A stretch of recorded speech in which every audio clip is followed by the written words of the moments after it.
I was reading a story a while back about a family of 4 that was taking a vacation off the border of the coast of Maine. And there was a mom and a dad and 2 little kids in the back seat. And as they were driving around an edgy road on vacation, they came across a sign that said that there was a nudist colony to the left.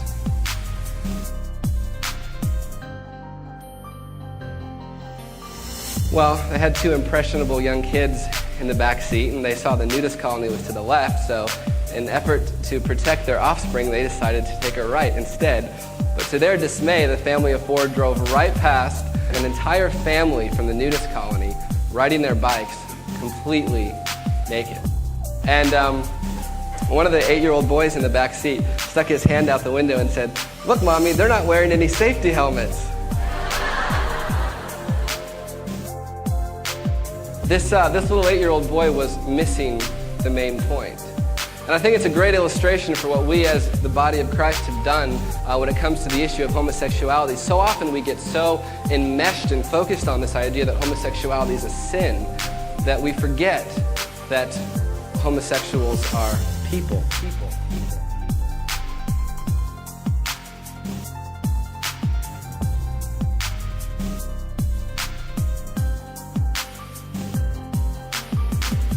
Christian media publications often paint a very negative and stereotypical picture of gay and lesbian people.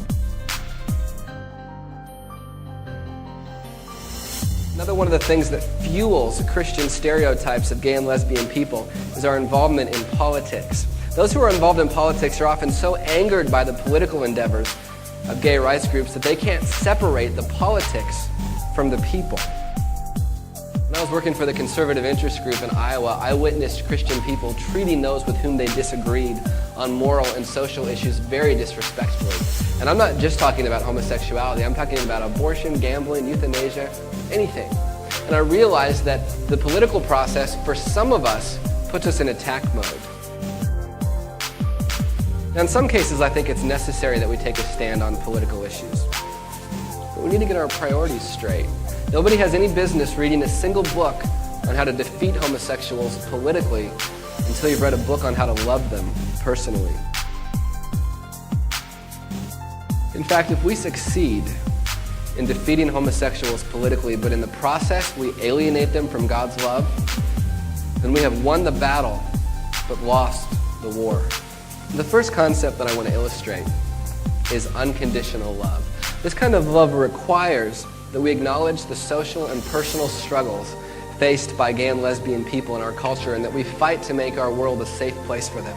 See, as much as the church loves to trumpet the stories of people like me who have overcome homosexuality, oftentimes they've turned a cold shoulder to the needs of those who have embraced their homosexuality, implicitly sending them the message that they have to change their sexual orientation if they want to become eligible for God's love.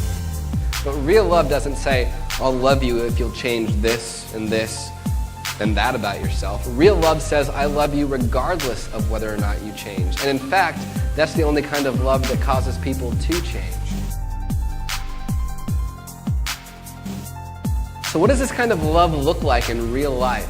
At Liquid Church in New Jersey, over 200 people attended New Jersey's annual Gay Pride Festival to serve the gay community through practical acts of kindness, like picking up trash, handing out bottled water, and schlepping garbage cans. They called the event Gay Pride Meets Christian Humility.